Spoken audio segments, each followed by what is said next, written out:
Isa po ang Pagudpod, Ilocos Norte sa mga nakaranas ng hagupit ng Bagyong Marce. Alamin natin ang sitwasyon doon mula sa sentro ng balita ni Isaiah Mirafuentes. Live, Isaiah. Malalakas na hangin at malalaking alon sa dagat, yan ang ipinaranas ni Bagyong Marce dito sa Pagudpod, Ilocos Norte.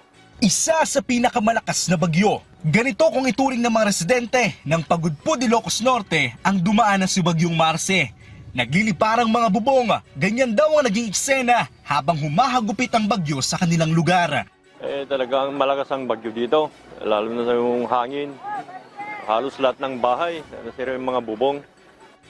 Isa sa pinakanapinsala ay ang seawall sa Pagudpod, Ilocos Norte. 2 buwan pa lamang ang nakararaan nang itayo ang seawall. Pero dahil sa bagyo, ganito na ang naging itsura.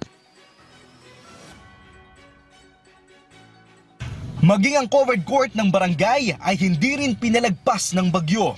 Wasak ang bubong nito. Kitang-kita kung gaano kalakas ang hangin na dinala ni Bagyong Marce. Sa tala ng pamahalaang bayan ng Pagudpod, umabot sa 1,400 kabahayan ang partially at totally damaged dahil sa bagyo. Tinatayang nasa 8,000 pamilya naman ang naapektuhan ng Bagyong Marce sa buong munisipalidad ng Pagudpod.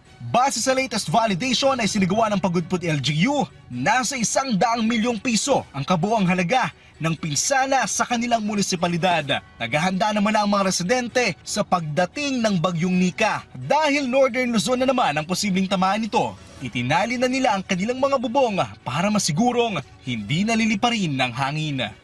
Nandito ako ngayon sa Barangay Poblacion 1 na sakop ng Pagudpod, Ilocos Norte. Kung makikita nyo ngayon sa aking likuran, ito yung seawall na nasira dahil sa malalaking alon at malalakas na hangin na epekto ng Bagyong Marce. At ayon sa mga residente dito, hindi daw nila inakala na ganun kalakas ang magiging epekto ng bagyo sa kanilang lugar.